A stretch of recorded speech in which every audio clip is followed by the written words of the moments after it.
구약 성경 욥기 15장 말씀 다 함께 보겠습니다. 여러분 15장 1절 앞에 보면 우리 갖고 있는 성경에 엘리바스의 두 번째 말이라고 제목이 정해져 있죠. 첫 번째 말이 있었겠죠. 그 다음에 두 번째 말이에요. 엘리바스가 누구냐 하면 1절에 나와요. 대만 사람인데 대만이 어딘지 그렇게 중요한 건 아니에요. 그렇지만 욥을 위문하러 왔던 멀리서 온 친구 중에 한 사람으로 성경을 살펴보면 이 사람이 제일 연장자 같기도 하고 좀 나이가 많은 축에 속하는 사람이에요. 우리가 보통 친구 그러면 연령대가 비슷하고 그런데 엘리바스는 영적 친구라서 나이와 상관없이 친밀한 관계를 유지했다라는 것을 우리가 알 수가 있어요. 오늘 처음 듣는 분들을 위해서 말씀드린다면은 욥이 고난을 당했을 때 그 슬픈 소식을 듣고 위로하려고 찾아왔던 친구가 3명 있었는데 그 중에 한 사람이 바로 엘리바스죠. 그런데 오늘 욥의 1절에 보면 대만 사람 엘리바스의 대답이라고 나와 있죠. 그렇다면 앞에 욥이 먼저 무슨 말을 했을 거 아니에요. 우리 지난 시간에 말씀을 들은 내용인데요. 욥이 하나님 앞에 자기 고난받는 거에 대해서 아주 탄식을 한 내용이 성경에 나옵니다. 그런데 엘리바스가 이 욥의 탄식을 듣고 좀 뭐라 그럴까요? 위로를 하는 게 아니고 질책을 하는 내용이 오늘 두 번째 내용이 되겠습니다. 처음에는 엘리바스가 욥이 너무 고통을 당하니까 와서 위로를 할 수도 없고 한 7일 정도는 말도 못하고 같이 슬퍼했죠. 그러다가 이제 시간이 좀 지나서 욥한테 너 아무래도 이렇게 큰 고난을 당하는 거는 하나님하고 너와의 관계가 잘못되었기 때문이다. 이렇게 지적을 했었어요. 그때 욥은 엘리바스의 말에 대답을 하지 않았어요. 그러다가 욥이 계속 자기의 옳음을 주장하니까 엘리바스가 오늘은 아주 노골적으로 질책하는 내용을 갖게 되는데 사람이 아픈 사람한테 이렇게 할 수가 있을까 하지만 그렇게 돼요. 사람이요. 하다 보면 답답해갖고 말을 하게 되는데 결론을 먼저 말씀드릴 게 있어요. 그거는 엘리바스의 질책은 어떤 부분은 맞고 어떤 부분은 틀려요. 근데요, 엘리바스의 오늘 질책은요, 어떤 상대한테는 틀린 게 없어요. 그런데 욥한테는 안 맞는 말이에요. 오늘 엘리바스의 말은 욥과 같은 사람이 아니라 불신자한테 하는 말이 적당할 거예요. 그런데 욥한테 그걸 적용한다는 데는 좀 문제가 있는 거예요. 그래서 우리는 엘리바스의 말을 무조건 무시만 할 수는 없고 이 진리 가운데 엘리바스가 불신자, 다시 말하면 예수 믿지 않는 사람의 상태를 정확하게 묘사했거든요. 그래서 그 내용을 한번 살펴보겠습니다. 왜 살펴보느냐 하면 잠깐 먼저 들어가기 전에 말씀드리는 거는 우리가 예수 믿는 게 얼마나 귀한지를 오랜 세월 지나다 보면 잘 몰라요, 성도들이. 근데 이게 굉장히 귀한 거거든요. 정말 천하를 주고도 바꿀 수 없는 게 믿음이에요. 그런데 신앙생활 오래 하다 보면 이게 일상화 되면서 무감각해지게 돼요. 선물이 귀한지를 잘 모르는 거죠. 그런 우리한테 경종을 울려주는 말이라고 할 수 있어요. 다시 말하면 우리가 만약에 예수 믿지 않았다면 그렇게 살았을 거야 라는 것을 보여주는 것이 오늘 엘리바스의 말에서 찾을 수 있는 진리가 되겠습니다. 우선 2절부터 6절에 보면 엘리바스가 불신자의 특징이 뭐냐 하면 2절에 보니까 그 사람들이 갖고 있는 지식은 헛된 지식이라고 말을 했어요. 성도 여러분, 핸드폰도 만들고 텔레비도 만들고 기차도 만들고 비행기도 만들고 다 지식이잖아요. 그걸 헛된 지식이라고 하진 않아요. 공부해갖고 사람 병 고치고 집 짓고 그림 그리고 음악 만들고 다 그거 귀한 지식이에요. 그런데 뭘 갖고 헛된 지식이라고 그러냐 하면요, 그가 가진 지식이 이 땅에서는 살 수 있을지 몰라도 구원과는 관련 없는 지식이 많이 있어요. 집은 짓지만 영혼의 집은 짓지도 않고요. 노래는 부르지만 하나님을 찬양하지 않고요. 그림을 그리지만 인간 세상은 그래도 하나님 영광을 드러내지 않고요. 사람 몸은 고칠 줄 알지만 정신세계는 못 고치는 게 세상 아닙니까? 기분은 좋게 하지만 영혼을 좋게 할 수 있는 힘은 없거든요. 그래서 그런 한계, 이런 한계를 갖고 성경은 지식은 지식이로되 구원에 이르지 못하는 지식이라서 헛된 지식이라고 말을 한 거예요. 우리가 학교 다닐 때 그 지식을 공부했어요. 그렇지만 여러분은 그 지식에다가 예수 믿는 구원의 지식을 배워야 될 줄로 믿습니다. 두 번째로는 이 세상 사람의 특징은 2절에 보니까 동풍이라고 그랬어요. 동풍을 복부에 채운다 그랬거든요. 한국 기후에는 이런 거 없어요. 그런데 중동 지방에는 이 동풍이 뭔지 그 기후의 특징이 있어요. 제가 사우디에 살 때 보면은 그 사막에도 비가 가끔 오거든요. 오면 사막이 아주 목초지처럼, 몽고의 초원처럼 풀이 파랗게 자라요. 그런데요, 한 며칠 지나다가 뜨거운 열풍이 불어요. 그러면 그 열풍이 불고 지나가면 전부 다 말라가지고 그 파란 게 싹 사라져 버려요. 그 동풍이 어떤 역할을 하냐면요, 이 열풍인데요, 바람이 건조해서 열풍이라서 온 세상을 다 말려버리는 거예요. 그러니까 세상 말은 들을 때는 굉장히 좋은 것 같지만은 실제로 내 영혼을 말려버리는 동풍이라는 말이에요. 가령 한 예를 들어볼까요? 돈 벌어야 살아. 맞는 말이죠. 돈이 제일이야. 맞는 말이에요. 근데 돈을 추구하는데 이상하게 내 영혼은 말라요. 말라 비틀어져요. 그걸 일컬어서 동풍이라고 말을 했어요. 또 3절에 보세요. 이 세상 대부분의 이야기들이 도움이 되지 아니하는 이야기라고 했어요. 도움이 되지 않는 이야기가 뭘까요? 텔레비를 보면 그 극단적인 상황들을 알 수가 있어요. 요새 토크쇼 많이 하죠. 들어보면 유익한 말은 없어요. 그냥 웃자고 하는 말 같아요.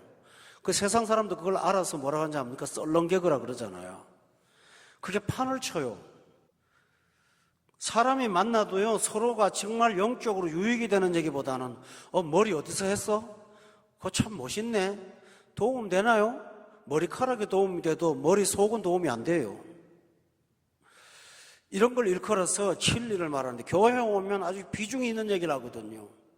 그런데 세상 얘기는 도움이 되지 않는 이야기라고 해요. 또 뭐라고 했나요? 3절 하반절에 보면 좋은 말 같은데 무익하다고요.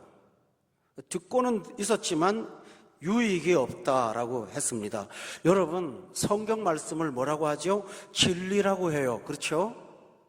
진리를 빼고 다른 말들은 세상 학문과 초등 학문, 초보라고 했거든요. 사람의 유전이라고 그랬거든요. 그런 말들은 세상을 사는데 어떤 면에서는 필요할지도 모르지만 영혼을 구원하는데 유익한 것은 복음 외에는 없어요. 아멘.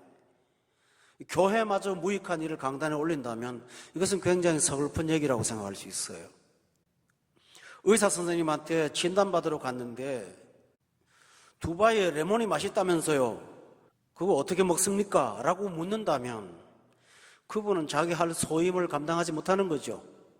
환자한테 감정적인 얘기나 환경 얘기보다는 그 몸의 상태에 관한 이야기를 분명히 해줘서 생명과 관계되는 얘기를 해줘야 될 필요가 있지 않겠습니까? 이것처럼 여러분은 생명을 갖고 있기 때문에 헛된 말, 동풍, 헛된 지식, 도움이 안 되는 말보다 진리를 듣기를 사모하는 여러분 되시기를 주의 이름으로 축원합니다. 그러면 4절입니다. 다 같이 한번 읽어볼까요? 시작.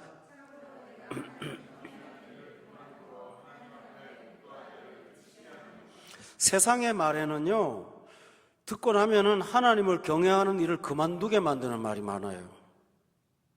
하나님 앞에 묵도하는 거, 다시 말하면 기도하는 거를 무용하게 만드는 이 말이 많아요. 너 새벽에 나가서 암만 기도해봐요. 너 문제 해결되는 거 있어? 쓸데없이 그런 거 잠이나 자. 또 아니면 믿음이 다야? 먹고 살려면 일을 해야지. 맞는 말이지만 그 말 속에는 하나님을 경외하는 일을 그만두게 만드는 거예요. 그리고 하나님 앞에 묵도하기를 그치게 하는 말이 이 세상 말이라는 사실을 성경이 엘리바스의 말을 통해서 말하고 있습니다. 근데 반대로요, 예수 믿지 않으면 6절을 보세요. 너를 정죄한 것은 내가 아니요 너의 입이라고 엘리바스가 욥을 말했지만 실제로는 불신자의 말이거든요. 너의 입술이 내게 불리하게 증언했다. 여러분, 예수 안 믿는 사람들이 입에서 나오는 말이 무슨 말인지 압니까? 아우, 요즘 같은 불황이 없어.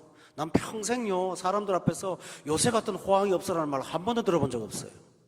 세상은 만날 불황이고요, 만날 해고의 위기고요, 만날 어렵지요. 아, 요즘처럼 좋으려면 나 저 판을 치겠어. 나는 60 가까이 살면서 한 번도 난 들어본 적 없습니다. 여러분 맞습니까? 이 세상 텔레비 뉴스 틀어보세요. 좋은 말 하는가? 그러니까 뭐라 그러죠? 죽고 싶다는 말을 하니까 오늘 본문 말처럼 내가 너한테 말한 것이 아니라 너의 입이 스스로 증언한다고요.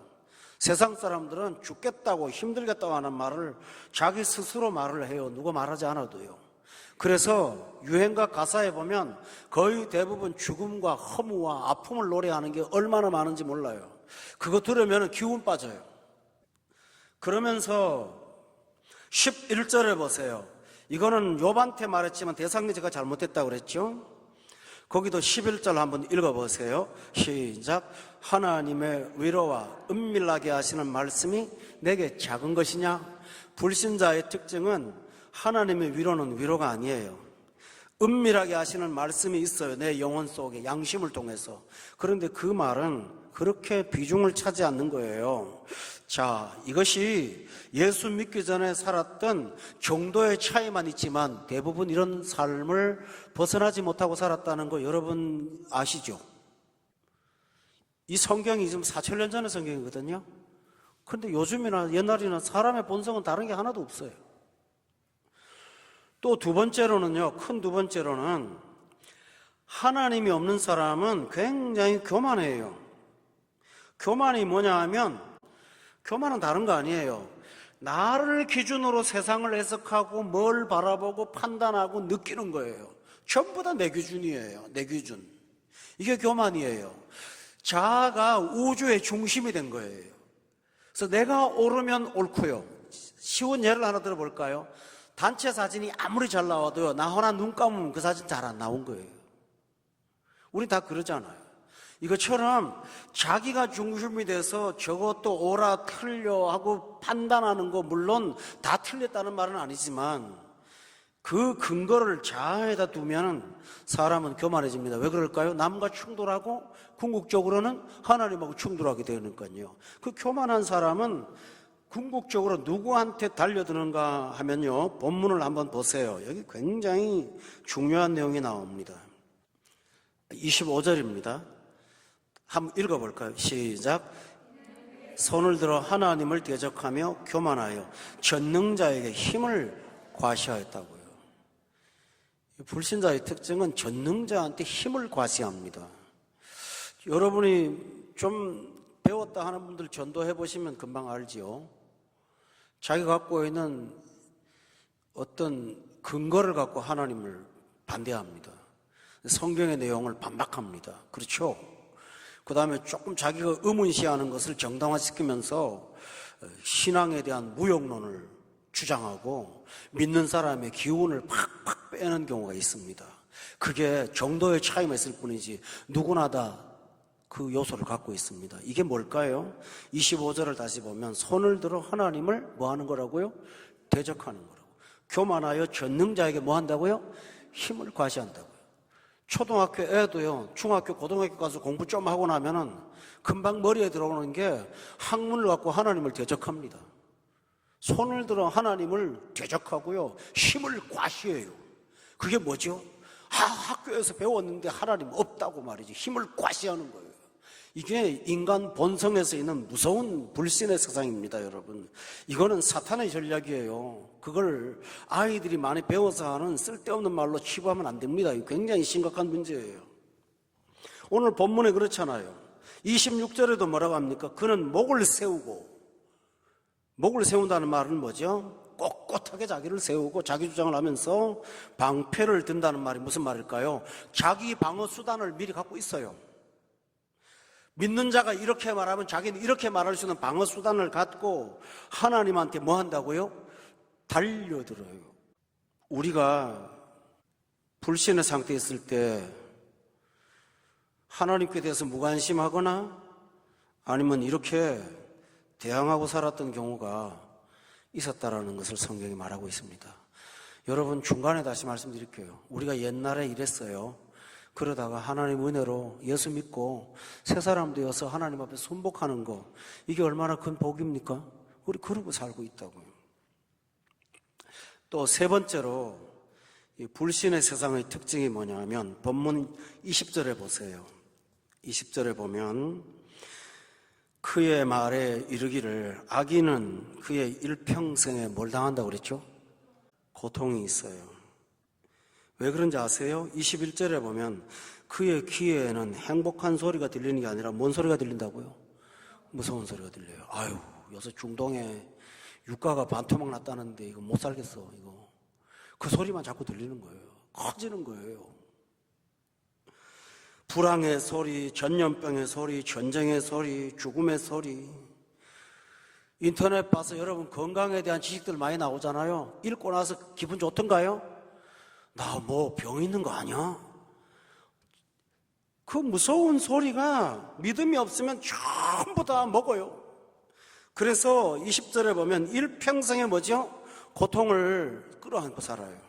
뭔가 막연한 불안감, 외로움, 또 뭔가 근심, 미래에 대한 확정되지 못한 데에 대한 불안정함, 이런 것들이 우리 마음을 엄습하고 있다고요.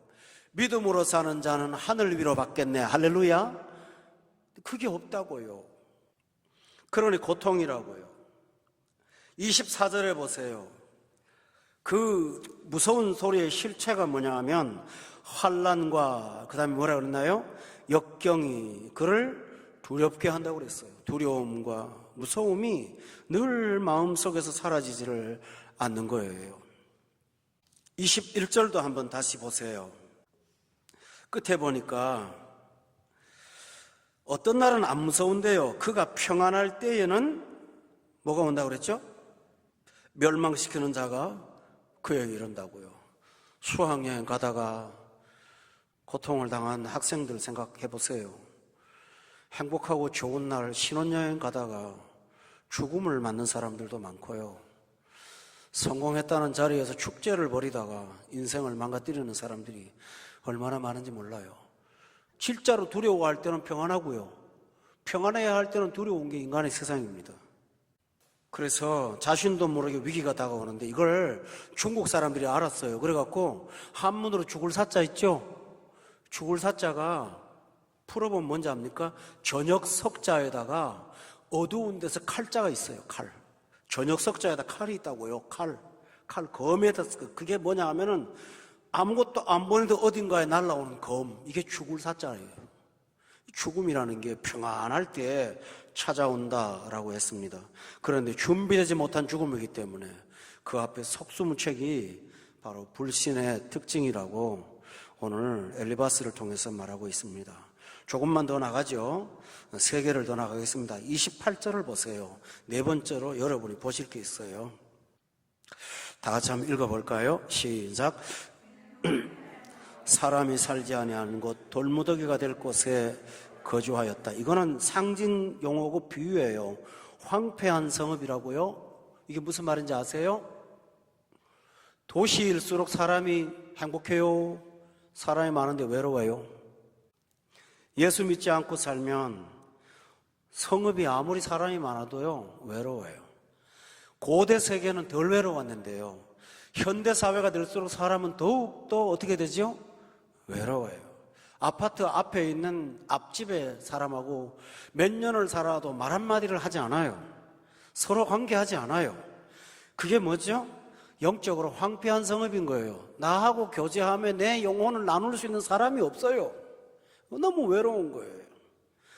여러분이 도시성장학이라는 책을 제가 읽었는데요, 그거 아마 여러분도 공부했으면 알 거예요. 건축학과 다니는 분들은. 이 세상의 도시의 특징이 뭔지 압니까? 언제나 중심부가 썩어요. 공동화되어 가요. 슬럼화돼 간다고요. 아시죠? 뉴욕도 제일 복판은 할렘화돼 갔고요, 흑인들이 천지에 있어요. 서울도 보세요. 구도시의 복판을 가면은 쓰레기 투성이에다가 범죄의 소굴이에요. 사람들은 그래서 오늘 현대인들은 교회로 나가서 신도시를 자꾸 건설하지 않습니까? 이게 뭘 말할까요? 인생이 사는 데는 생명이 없기 때문에 도시는 자꾸 황폐해져 가고 우리는 거기 살면서 외로움을 겪게 돼요. 사람이 살지 않은 집이라는 말은 바로 그거예요. 돌무더기가 될 곳이라는 말은 뭡니까? 영혼이 하나도 살아있지 않는 죽음의 도시라고 성경은 이렇게 묘사를 하는 거예요. 여러분, 예수 믿지 않는 사람은 굉장히 관계를 그리워합니다. 어느 도시를 가든지 친구를 맺으려고 애를 쓰죠. 그래서 만나요. 만나갖고 얼마 안 되면 서로 토닥거리다가 싸우고 헤어집니다. 예수 믿지 않는 사람은 안전장치가 없어요. 자기 이해관계가 맞아 떨어지지 않으면 옆 사람들 친구하다가 안 만나잖아요. 그걸 오래오래 겪다가 보면 외국 생활 오래오래 하신 분들이요, 길 가다가 한국 사람 만나면 놀랍니다. 반가운 게 아니라 한국 사람 만나면 무슨 징그러운 동물 보듯이 피한다고요. 상처를 자꾸 입으니까. 그런 극단적인 사람도 많아요. 예수 믿지 않고 살면 관계를 굉장히 그리워해요. 영적인 친구와 교제가 아니라 인간관계를 그리워하면서도 자기 주변에는 아무것도 없어요. 왜냐하면 본인이 스스로 방어벽을 치고 어느 정도까지는 못 들어오게 하거든요. 요 정도 선 치고 내 인생에 대한 세계를 저 사람이 알기를 원치 않아요. 내가 만든 이미지를 보기를 원하는 거예요. 그러니까 굉장히 피곤해요. 사람 만나고 나면 기쁨이 없어요. 믿음이 없는 관계가 그래요. 여러분이 지금 젊어요. 나이가 되면 들수록 친구도 멀어져요. 이성도 사라져가요. 배우자도 떠나가요. 자녀도 딴 사람이 돼요. 홀로 남아요. 이걸 바로 뭐라 그럴까요? 사람이 거주하지 않는 집에 산다라는 말이에요. 너무너무 외로워요. 여러분, 우리나라 노래 가곡 가운데 보면 현재명 씨의 노래 중에 해는 져서 어두운데 찾아오는 사람 없어 밝은 달만 쳐다보니 외롭기 그지없네. 나 그 노래를 상 탔거든요, 옛날에. 유행가 가수에다 보면은 아무도 날 찾지 않는 이 외로운 이산장에 뒤에는 난 모르겠어요. 전부 그러잖아요. 참 친구 대신 예수 그리스도를 거절하고 사람을 쫓아 살면 늘 외로움 속에서 해결이 안 됩니다. 고독합니다. 이 불신자의 특징입니다. 5번째로 보면 굉장히 중요한 얘기가 나옵니다. 29절에 한번 보세요. 15장 29절 다 같이 한번 읽어볼까요? 시작. 재산이 보존되지 못하고 그의 소유가 땅에서 증식되지 못할 것이라. 이 말은 그 사람은 가난하다 그게 아니에요. 불신자도 가난한 사람 많지 않아요. 삼성그룹 불신자인데 부자잖아요.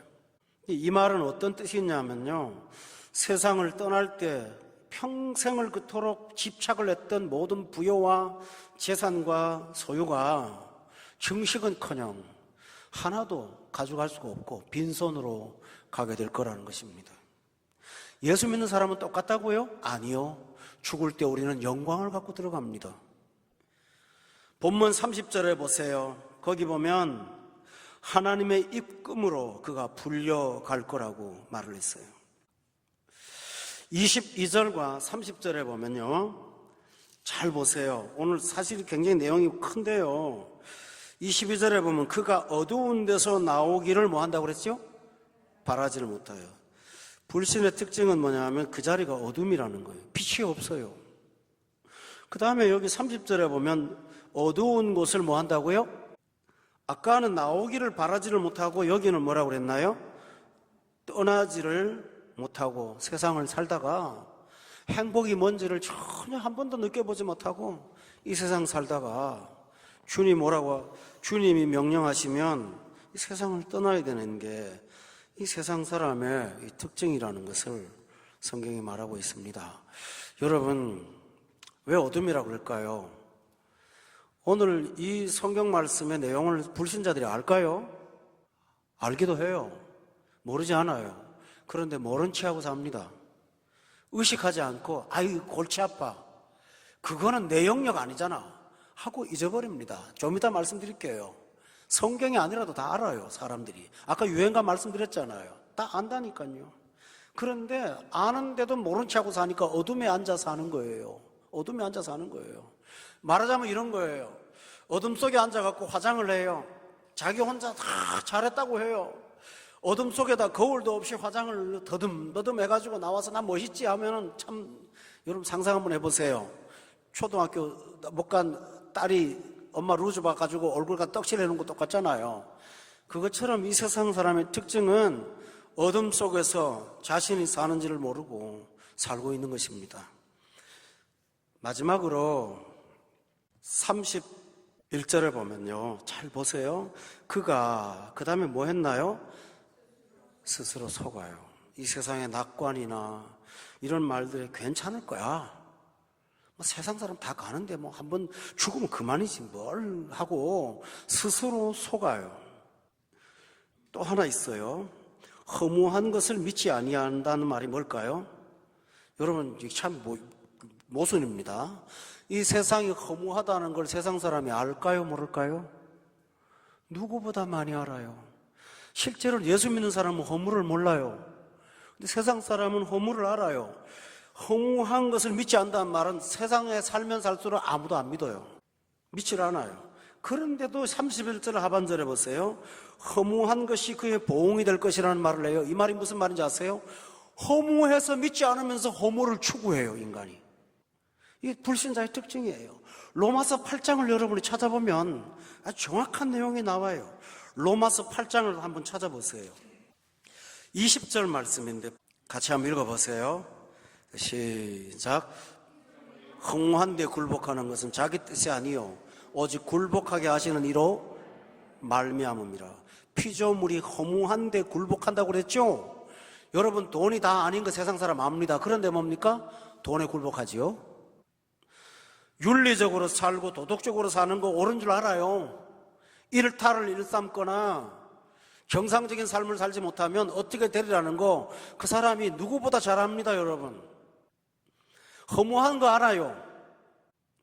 서로가 필요만 챙길 뿐이지 인간관계가 무서운 이기심에 빠져 있다는 것을 왜 모릅니까, 사람이? 아는데 뭐죠? 허무한데 굴복해요. 몰라서 그런 게 아니에요. 이 술 먹으면 위장 버리고 간장 버리고 다 문제 생긴다고 다 알아요. 그런데 허무한데 뭐 한다고요? 굴복해요. 이 세상 사람의 특징입니다. 근심하고 염려하면 스트레스로 빨리 죽는다는 거 알아요. 그럼에도 불구하고 스스로 만들어냅니다. 참 모순이에요. 허무를 아는데 허무를 추구해요. 근데 20절을 다시 보세요. 허무한데 굴복하는 것은요, 자기가 스스로 그렇게 하는 것이 아니라 굴복하게 하시는 하나님 때문이라고 돼 있어요. 이거 굉장히 무서운 말이에요. 굴복하게 하시는 분 때문이라는 말은 무슨 말인지 아세요? 여러분이 우리가 잘못하면요, 하나님이 당장에 불바닥을 내리든가 팔다리를 부러뜨리든가 뭘 하시는 게 심판이잖아요. 전혀 그런 일 안 일어납니다. 여러분이 착각하지 마세요. 그런 일 일어나지 않아요. 로마서 1장에 보면 하나님이 내버려 둔다고 그랬거든요. 그래서 허무한데 굴복하게 만들어요. 성령을 걷어가시니까 허무한데 끌려다니게 만든다고요. 그래서 그 결과를 한번 당해보라는 거예요. 그게 심판이에요. 오늘 이 세상이 오늘 악한 일들이 얼마나 많은지 몰라요. 하나님이 방치합니다. 오늘 밤 두바이에 소돔과 고모라 같은 일들이 굉장히 많을 거예요. 그런데 하나님은 그들에게 손가락 하나 까딱하지 않습니다. 그러나 결과적으로 그들이 스스로 만든 비윤리적인 삶의 결과를 맛보게 될 것입니다. 상당한 보응을 받았다고요. 그런데 뭡니까? 뻔히 알면서도 불나방이 불꽃을 쫓아가는 것처럼 뛰어간다니까요. 왜 그럴까요? 성령의 역사가 통제가 사라지면 사람이 그러고 다 살아요. 이게 세상 사람의 특징입니다. 이러면 안 돼, 이러면 안 돼, 다 알아요. 모르는 거 아니에요. 근데 안 돼요. 근데 그게요, 본인의 욕망도 없지만 더 무서운 것은 하나님의 심판이라는 사실이에요. 여러분 오늘 이 말을 들을 때 여러분이 오늘 저녁에 와서 참 괴로운 말 듣는다지만 현실이에요. 맞잖아요. 다시 8장 20절을 보세요. 허무한데 굴복하는 것은 자기 뜻이 아니요 오직 굴복하게 하는 이로 말미암음이라고 그랬어요. 그래서 인간의 본성으로는 21절에 그 바라는 것은 피조물도 썩어짐의 종로로 탄 데서 해방되어 하나님의 자녀들의 영광의 자유에 이르기를 그렇게 소망하고 있다고요. 그런데 안 된다고요. 욥기 15장 돌아가서 보겠습니다. 성도 여러분, 33절에 보세요. 허무가 뭔지를 가르쳐 드릴게요. 33절 다 같이 한번 읽어봐요. 시작. 떨어짐 같고 감람꽃이 곧 떨어짐 같으리라. 포도 열매가 보여요. 그런데 뭐예요? 익기 전에 뭐 한다고요? 떨어집니다. 저 포도 농사 조금 해봐갖고 좀 알아요. 제가 성도들하고 포도 농사 하면서 그 포도밭에 이른 봄에 거름을 주거든요. 퇴비를. 근데 제가 경험이 기술이 없으니까 그 경운기인가 뭘 탔어요. 타고 누가 몰고 가면 나는 막 삽으로 내리는데 첫 꼬랑 시작하는 거기다 많이 줬어요. 양이 다른 끝에는 부족할 만큼. 그리고 점점 가면서 좀 양을 맞추다 보니까 점점 줄어들고요. 그랬더니 밭 주인이 하는 말이 거기 그렇게 많이 주면 안 된다고. 그 내가 아이고 많이 주면 곡식 잘 되지 않습니까? 그러니까 두고 보라고. 많이 주면 안 된다고. 근데 그 주인의 말이 틀린 거예요. 제일 잘 되는 거예요. 막 너무 커지고요, 막 탐스럽고요. 내가 준 데가 그 속으로 그래도 내가 잘했네 하고 그랬습니다. 근데 웬걸요? 폭풍 치는 장맛비에 가장 먼저 떨어지는 게 뭔지 아세요? 그놈이에요. 다 떨어져 버렸어요. 그쪽은 거의 다 떨어졌어요. 비로 거름 제대로 못 쪄갖고 미안해 했던데 그곳은 자라더라고요. 열매가 보여. 세상이 그렇습니다. 보여요. 자기가 열심히 해서 보이잖아요. 근데 손에 못 잡아요. 성경에서요, 너희가 떠나온 애굽 땅이라고 하나님께서 말씀하시면서 애굽 땅이 뭔지 압니까? 나일강이 있잖아요. 강물이 그렇게 흘러요. 그런데요, 농사를 짓기가 너무너무 어려워요. 그 물을 나무로 만든 물레방아를 가지고 그 물을 밭에 대야 됩니다. 그 뼈빠지게 고생을 해갖고 겨우겨우 얻어먹고 사는 게 나일강변이었어요. 그런데 강도 없고 쪼랑또랑 하나도 없는 팔레스타인의 그 가나안 땅에 하나님 보내놓고 말씀하시기를 이거는 젖과 꿀이 흐르는 땅이라고 약속하시면서 하늘의 비를 흡수하는 땅이라네요. 아무것도 없는데 곡식을 심어놓으면 이른 비가 내려요. 자랄 때는 늦은 비가 내려서 적당하게 하나님께서 하셔갖고 풍성한 젖과 꿀이 흐르도록 하는 것을 수확하게 하셨어요. 할렐루야. 이게 하나님의 은혜입니다. 저기 가면 대단한 거 있는 것 같은데 눈에 보이는데 못 먹어요. 열매가 열렸는데 떨어져 버려요. 꽃은 폈는데 열매가 안 돼요. 그게 뭘까요? 허무예요. 저게 행복이야 하고 쫓아가 봤는데 열매가 없어요. 저거 내 인생 사는 보람이야 하고 갔는데 거기 가니까 황무지예요. 아무것도 아닌 거예요. 예수 믿으라고 중간중간 많은 사람들이 말할 때 그거는 무시를 했어요. 그리고 지나온 생활을 허무와 허무로 살다가 또 쏘가요. 뭔지 압니까? 요번은 이렇지만 다음은 괜찮을 거야. 계속 끊임없이 대상을 바꾸지만 포도 열매가 있기 전에 떨어지는 것을 평생을 경험하는 게 뭘까요? 허무입니다. 그뿐만 아닙니다. 35절에 그들은 재난을 잉태하고 죄악을 낳고 뱃속에 속임을 준비하면서 스스로 쏟고 사는 게 이 세상의 특징이라는 것을 엘리바스가 너무나 정확하게 지금 말하고 있습니다. 근데 그는 결정적인 잘못을 하고 있어요. 누구한테 지금 적용하고 있어요? 아니에요. 욥은 절대 아니에요. 이런 답답한 사람을 봤나? 알면 아는데 제대로 좀 적용했으면 좋겠다고요. 우리는 오늘 이 시간 우리 자신을 돌아볼 것이 아니라 우리가 구원받은 지난날에 과거의 모습이 이랬다는 사실을 알고 오늘 구원을 감사하고 예수 믿은 것을 귀하게 여기는 여러분 되기를 바랍니다. 이것처럼 귀한 게 없어요. 할렐루야. 이게 얼마나 귀한지 몰라요. 신앙생활 하다가 중간중간 침체에 빠지거나 스트레스 빠지고 힘들어 하시는 분들이 있는데요, 좀 이럴 때마다 이런 걸 좀 돌아봐야 돼요. 이게 얼마나 귀한지. 신앙생활을 고통스럽게 하더라도요, 이런 모습으로 사는 것보다는 100배, 1000배 낫다는 걸 믿으십니까? 교회 생활하면서 마음에 평안이 없다 할지라도요, 예수 믿지 않는 불신자하고 비교할 때는요, 비교 대상이 될 수가 없다는 사실을 여러분 믿어야 돼요. 이게 바로 귀한 겁니다. 엘리바스는 치명적인 잘못을 하나 하고 있습니다. 여러분, 이 성경에서요, 엘리바스의 말이 2번, 3번 나오는데요, 그 말을 아무리 조사를 해도요, 사람의 잘못을 지적하고 문제를 얘기는 할 수 있지만은 구원 얘기를 안 해요. 이상한 사람이에요. 예수님을 모르는 것 같아요. 구원을 말을 안 해요. 그러면 엘리바스만 이렇게 말을 잘할까요? 아니에요. 세상 사람도 철학자나 사상가나 조금 생각이 깊은 사람들, 좀 일찍 철든 사람들은 다 아는 얘기 이게요. 다 아는 얘기거든요. 그래서 엘리바스가 성경에서 이런 말 들었다는 말을 안 해요. 15장 여기 앞에 보면요, 이런 말이에요. 성경에서 그런 말을 했다는 말을 안 해요. 10절에 보세요. 우리 중에 머리가 흰 사람도 있고 연로한 사람도 있고 내 아버지보다 나이 많은 사람이 있다는 말이 뭘까요? 인생 오래 살다 보면 다 이런 거 다 깨달아져, 그런 말이에요. 그러니까 적어도 예수님이 없어도요, 기독 신앙을 몰라도요, 성경을 몰라도요, 지금까지 한 말을 세상 사람 다 압니다. 그래서 뭐라 그러죠? 지천명이라고 한다며요. 뭐 천륜은 안다고요. 무슨 천륜 알긴 뭐랍니까? 천륜은 땅의 일을 알겠죠. 그렇게 아는데 지금 엘리바스가 한 말이, 나이가 많아 보니까 너희 아버지보다 나이 많은 사람이니까 좀 들어라 하면서 세상에 대한 얘기를 하고 있는 것입니다. 그러면서 17절에 보세요.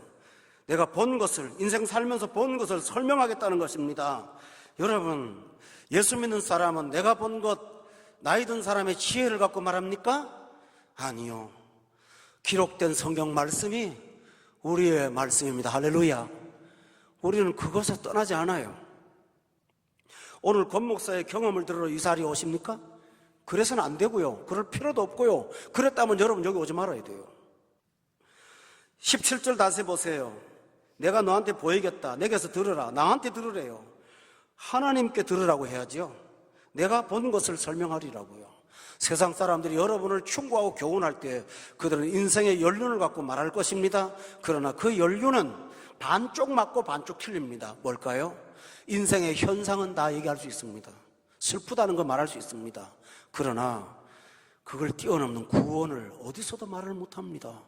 어디서도 말을 못하니까 엘리바스의 말에는 악인이 이렇게 나쁜 사람이라는 말은 하고 심판당한다는 말만 하지 구원 얘기를 하나도 안 하니까 여기 절망이에요. 복음이에요? 아니에요. 복음 없어요. 이게요. 다시 말씀드리죠. 세상은 구원을 말하지 못해요. 저는 이어령 교수의 말을 참 몇 번이라도 더 되뇌이고 싶어요. 그분은 문학가로서 이런 말을 했어요. 문학은 인생의 아픔과 슬픔을 말해주고 서술하고 표현할 뿐이지 문학 속에 구원은 없습니다. 그분의 말은 절대 진리예요. 오늘 엘리바스가 한 말은 문학에도 들어가 있고요, 셰익스피어에도 있고요, 햄릿에도 있고요. 다 있습니다. 여러분, 없는 거 아닙니다. 전부 음악 속에도 있습니다. 모차르트의 음악을 들어보세요. 그 속에 슬픔과 눈물이 다 있어요. 다 있어. 간식이 있고요. 드뷔시의 음악을 들어보세요. 아주 세상 망했다는 소리로 하는 게 굉장히 많이 나와요. 세상은 다 그래요. 그렇지만 구원이 없습니다. 여러분이 왜 복음이 소중하냐 하면 예수만이 구원을 말합니다. 할렐루야. 어떤 종교도 구원을 말하지 못해요. 절망을 말해요. 그러나 예수님은 이 모든 것을 뛰어넘는 부활과 생명과 영생을 말씀하시고 주시는 분입니다. 할렐루야. 이게 예수 믿는 거예요. 여러분 보세요. 이 세상의 조직을 보면요, 조사하고 처벌하는 사람은 다 있어요. 판사, 검사, 경찰, 형무소 전부 다 있죠. 그러나 사람 바꾸는 데 있나요? 없어요. 다 지적만 하지 해법도 없어요. 그런데 욥은 달라요. 욥은 이 말을 실컷 듣고요. 욥이 참 믿음이 좋아요. 16장을 보세요. 욥은 뭐라고 말을 하냐 하면요, 참 욥에게는 참 귀한 말이 있어요.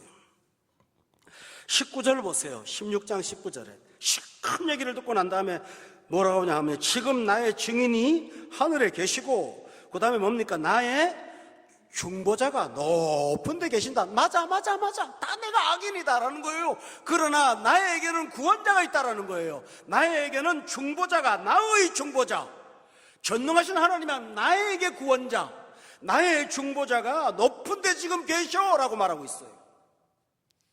21절에 보세요. 사람과 하나님 사이, 누가 감히 사람과 하나님 사이를 중보할 수 있습니까? 이분은 예수 그리스도이십니다. 사람과 하나님 사이와 인자와 그 이웃 사이에 중재하시기를 원하노라 하나님의 구원을 사모했습니다. 여러분, 욥의 차이와 엘리바스의 차이를 극명하게 여러분 대조하지 않습니까? 맞습니다. 욥도 다 공감하고 인정합니다. 그러나 더 나아갑니다. 나에게 중보자가 있어. 나에게 하나님과 나와 사이에 중재하시는 구원자가 있어 라고 그는 말하고 있습니다. 여러분, 욥이 수천 년의 사람인데 중보자, 중재자라는 말을 쓰고요. 19장을 또 보세요. 전에도 말씀드렸죠. 19장에 보면은 뭐라고 합니까? 25절에요. 다 같이 한번 읽어봐요. 시작.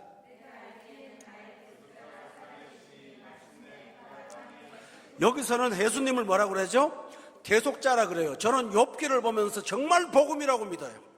중보자, 중재자, 대속자라고 하면서 예수 그리스도의 십자가가 나의 구원이라는 사실을 정확하게 말하면서 그걸 의지하고 붙잡고 있어요. 성도 여러분, 절망이 맞습니다. 그러나 절망이 있기 때문에 예수님이 필요하고요. 그분 앞에 다가오면 이 모든 것을 뛰어넘어서 심판에서 구원에 이르고, 사망에서 생명에 이르고, 절망에서 영생에 이르고, 여러분을 영원한 영벌로부터 영원한 축복으로 옮겨주실 줄로 믿습니다. 주님이 그걸 하러 오셨잖아요. 그러니까 욥이 수천 년 전에 이미 암시한 예수님을 중재자가 계셔, 나의 중보자가 하늘에 계셔, 나와 하나님 사이를 그분은 중재하고 있어 라고 말하면서 엘리바스의 말을 반박하고 있지 않습니까? 여러분, 맞습니다. 세상이 고통을 말할 때마다 여러분은 담대하게 복음을 말하십시오. 나에게 예수 그리스도가 있다고요. 붙잡을 것은 예수밖에 없다는 사실을 믿습니다. 여러분이 16장을 보면요, 6절 말씀부터요, 오늘 시간이 없어서 제가 다 말 못해요. 17절까지를 보면요, 자기가 아픔 당하는 게 뭐 쫙 나와요. 근데 가만히 보세요. 욥이 당한 고통하고 좀 달라요. 9절에 보세요. 그는 진노하서 나를 찢고 적대시하고 나를 향하여 이를 갈고 원수가 되어 날카로운 눈초리로 나를 보셨다. 무리들은 나를 향하여 입을 크게 벌렸고 나를 모욕하며 뺨을 치며 함께 모여 나를 대적하고 하나님이 나를 악인에게 넘기시며 행악자의 손에 던졌다. 욥이 이런 경험 없죠? 욥한테 그런 일 없어요. 그냥 악창이 나가지고 피부병으로 고생하는 거지 이런 일 없죠? 그러면 이게 뭘까요? 욥이 자신도 모르게 자기 고난을 통해서 예수 그리스도의 십자가를 지금 묘사하고 있는 거예요. 그러면서 중보자라고 말하는 거예요. 무리들이 10절 보세요. 나를 향하여 입을 크게 벌리며 나를 모욕하여 뺨을 치며, 누가 언제 뺨 맞았어? 욥이요? 함께 나를 대서 예수님이 뺨 맞았잖아요. 하나님이 나를 악인에게 넘기셨잖아요. 행악자의 손에 던져 끊었잖아요. 12절에 내가 평안하더니 그가 나를 꺾으시며 내 목을 잡아 나를 부서뜨리시고 나를 세워 관역을 삼으시고, 13절에 그의 화살들이 사방에서 날아와 사정없이 나를 쏘므로 그는 내 콩팥들을 꿰뚫고 그는 내 쓸개를 땅에 흘러나오게 했다고 말을 하지 않습니까? 여러분, 이 말이 무슨 말입니까? 상징적인 표현일까요? 아니에요. 그는 자신도 모르게 십자가의 이야기를 하고 있습니다. 여러분, 시편 22편에 보면 똑같은 내용 나오죠? 다윗이 고통당하면서 자신도 모르게 십자가의 고난 이야기를 정확하게 말하고 있다는 걸 여러분 아십니까? 참 놀라운 사실은요, 욥에게 어디서 이런 믿음이 생겼는지는 출처를 제가 모르겠어요. 그러나 하나 답이 있죠.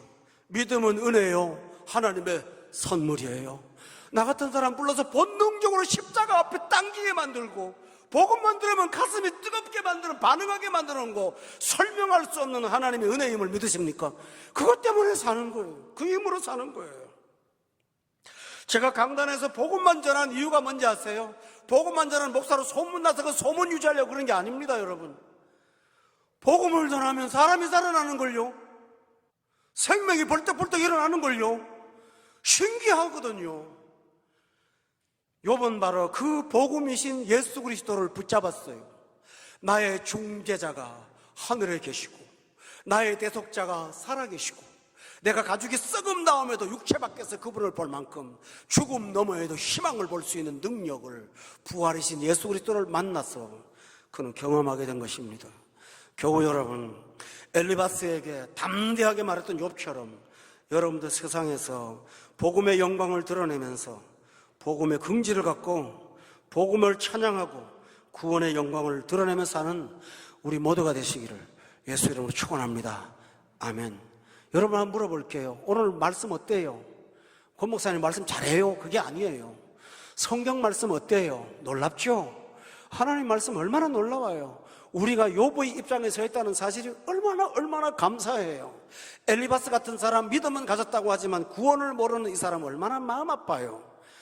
오히려 고난받는 욥보다도 못한 존재라는 사실을 우리는 발견합니다. 따라서 오늘 여러분은 세상을 부러워하지 말고 구원 주신 여러분을 선물을 갖고 있는 긍지를 갖고 하나님 찬양하면서 사시기를 예수 이름으로 축원합니다.